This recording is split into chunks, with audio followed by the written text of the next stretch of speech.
right, guys, we're going to run down all the trades that happened on deadline day, or, some of the bigger trades leading up to the trade deadline. My thoughts and opinions on how I feel about some of these trades. I'll kind of keep it kind of brief because there are a lot of moves, and I'll probably pick and dissect some of them at a later date.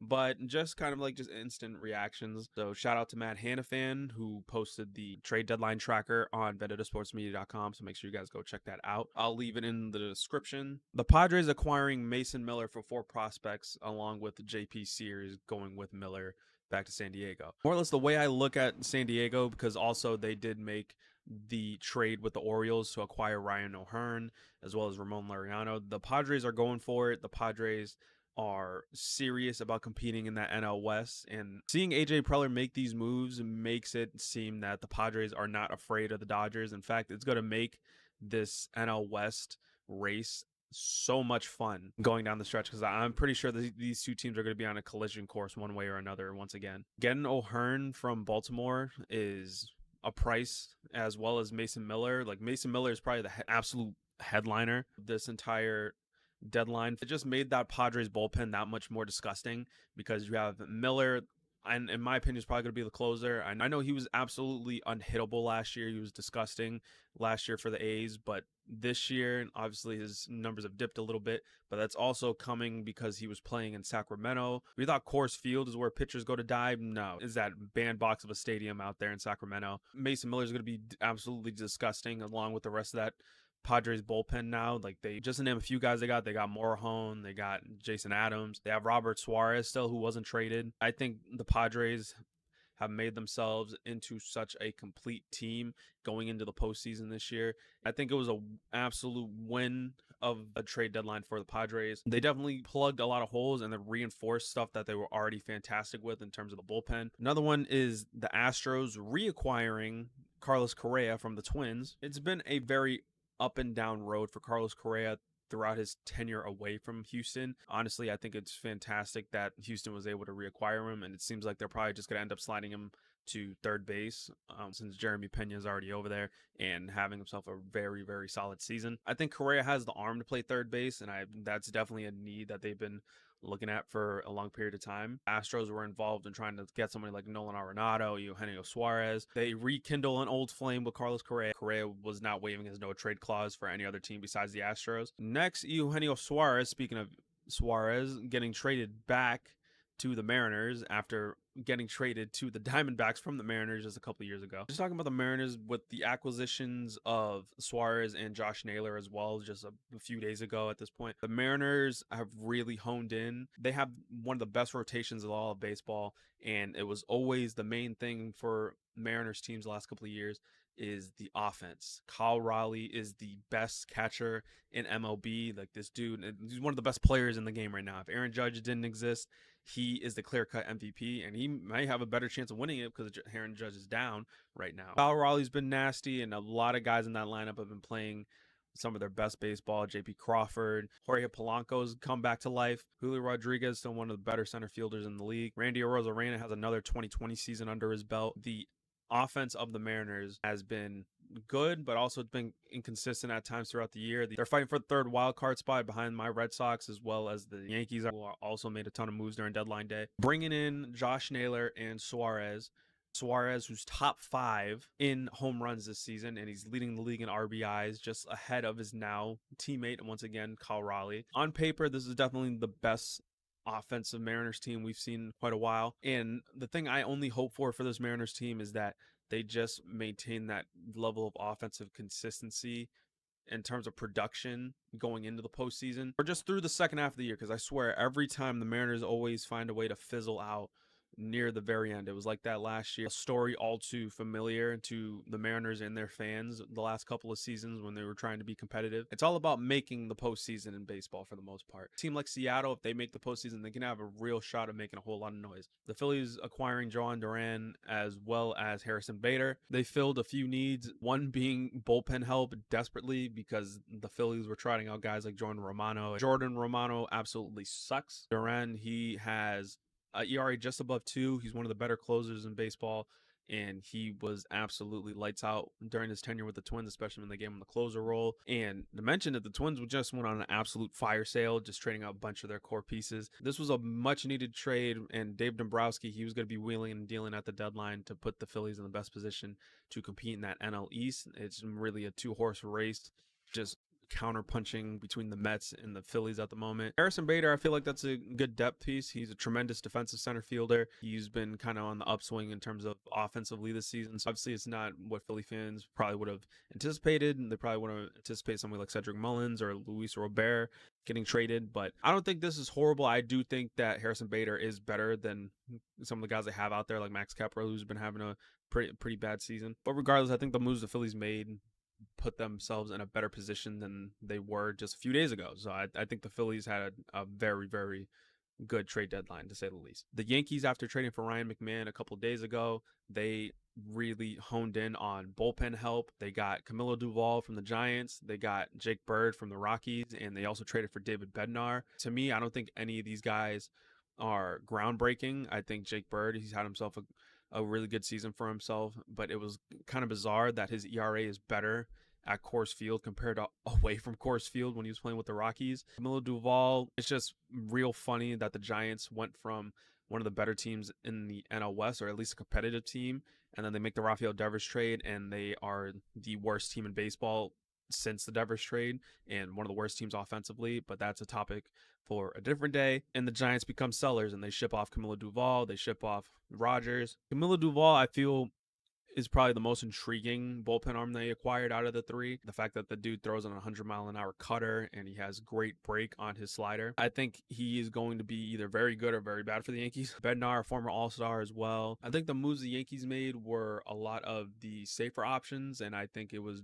kind of surprising that the Yankees really didn't go kind of, not necessarily all out, but they weren't cashing in on anything. But I think the reasoning was they weren't trying to part ways with some of their better prospects, more specifically Spencer Jones, who I believe I saw an article the Yankees were not willing to trade Spencer Jones really at all, unless it was Paul Skeens. Like, that was the only person they would consider trading him for. But keeping it in New York, talking about the Mets getting Ryan Helsley as well as Cedric Mullins. I'm going to talk about Cedric Mullins first. It was no secret that the Mets needed better center fielder than the production they were getting out of that position as well, because I believe they've had guys like Tyrone Taylor. I'm pretty sure they've had guys like McNeil. You got somebody like Cedric Mullins who can play the position very, very well. He has had a track record of being a very good offensive center fielder as well. Cedric Mullins is a far better option than what the Mets had previously. I think Cedric Mullins is going to fit right into Queens. And you got to remember, for some of these guys that are getting traded from bad teams, in this case, a bad team in the Orioles to a good team in the Mets, guys that are coming into different situations, even though the Orioles were playing pretty well as of late, guys like that going into better situations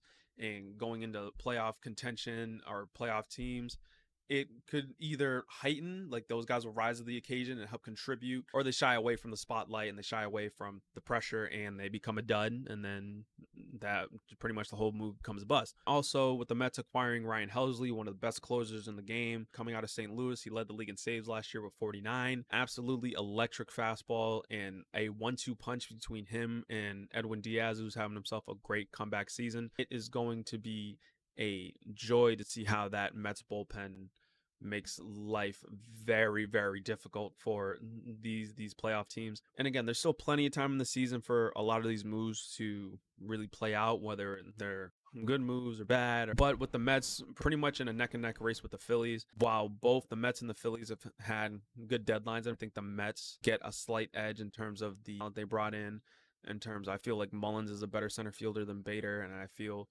that it's kind of a toss-up between Duran and Helsley. They both address needs, and I kind of wish that it was Luis Robert going to the Mets. I'm pretty sure the White Sox are still asking for a king's ransom for somebody like Robert, even though he hasn't been playing as well the last couple of seasons, even though he's kind of been on the uptick right now. I think Luis Robert is going to be someone that gets traded in the offseason, just like somebody else on the Twins, but I'll get to him probably at the end. Let's keep it in the East. The Red Sox made a couple of trades for pitching. They traded for Steven Matz, trading Blaze Jordan, as well as trading for Dustin May with the Dodgers. The Red Sox were in such a prime position to add substantially to this team going into the second half. They're a team that are in the wild card race. They believe they have the second wild card spot right now. They are a game and a half ahead of the Mariners, who hold the third wild card spot, as well as the Texas Rangers, who are still in the mix as well. Really, out of those teams, the Red Sox are the only ones who didn't make really any substantial moves.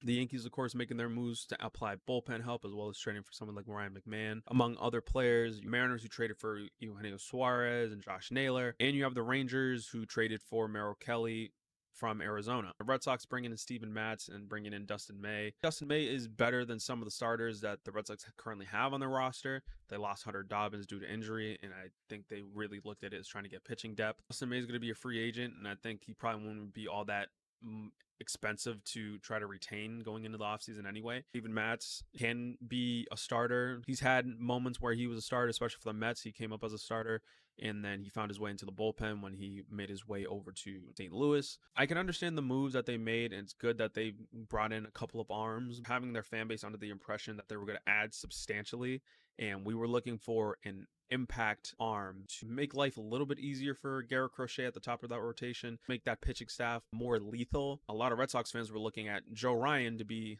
the solution, to be the savior. During All-Star Weekend, you see that the Red Sox All-Stars Bregman and Crochet were hanging out with Joe Ryan a lot, taking photos. And also throughout the day, the Twins were selling off all their pieces. I didn't even get to Griffin Jax getting traded to the Rays. Majority of the Twins' good players are on different teams after the trade deadline. The top priority should have been Joe Ryan from the start. I don't know what was being asked of the Red Sox. The Red Sox said that they were getting uncomfortably aggressive, which I really wouldn't know what that kind of means without like full context. I'm curious exactly what their version of that kind of aggression is, because at that point, what were teams asking for that the Red Sox weren't still adding if they were becoming that aggressive? The Red Sox, seems like in terms of reports, it was too little too late to try to get someone like Joe Ryan, and maybe that's something they can revisit in the offseason. I think it's more or less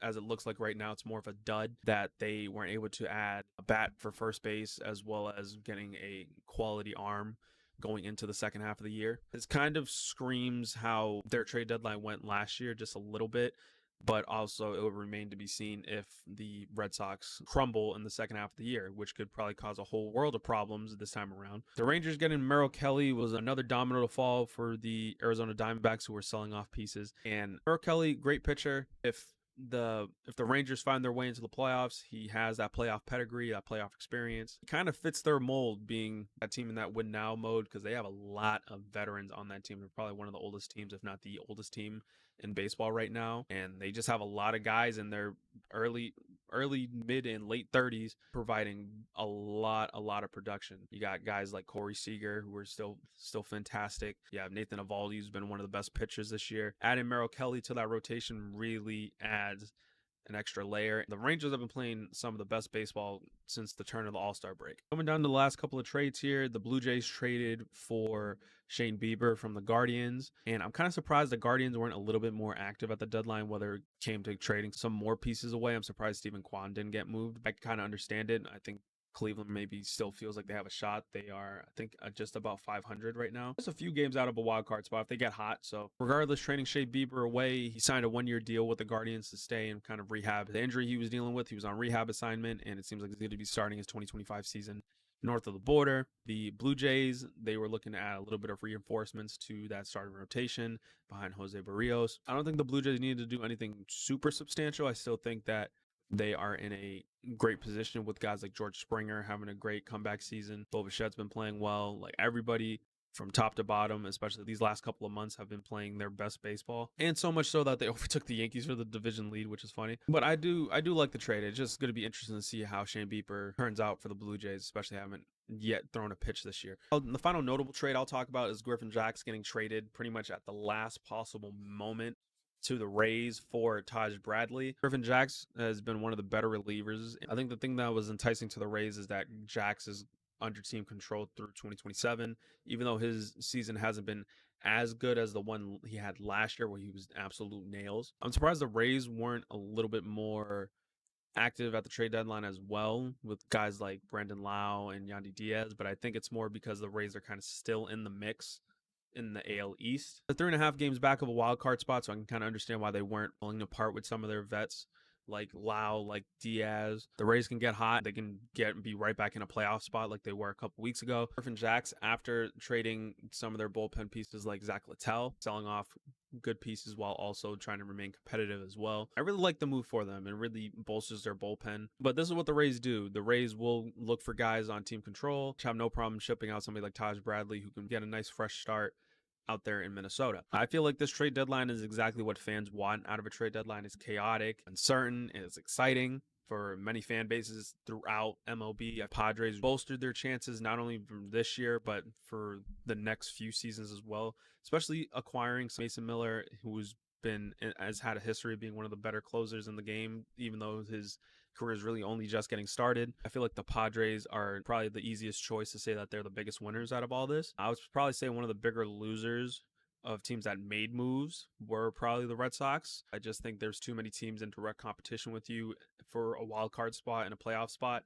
Got better. You kind of made more safe moves around the edges. As a Red Sox fan, it's frustrating. I feel like it makes sense to put the Red Sox in that spot. I still think they're a good team, but I think they could have made themselves that much better going into the second half of the year. I wish the team really addressed some of their major issues in terms of getting a quality starter as well as a bat to play first base. But the deadline has come and gone, and now the second half of MLB is going to be in full swing now. A sprint to the finish will arrive before you know it. Did your team make a lot of substantial moves? How do you feel about your team's chances going into the postseason this year, going in the second half of the season, I should say? Make sure you guys like the video, subscribe, and check out VendettaSportsMedia.com to stay up to date with all your favorite sports. Check in the description for the full MLB trade tracker. Thank you, Matt Hanifin, once again for putting that together. And a lot of great stuff goes into VendettaSportsMedia.com to make it what it is. So we'd love for you guys to stick around and check out what else we have cooking here. With all that being said, guys, it's going to do it for me, and I'll catch you guys next time.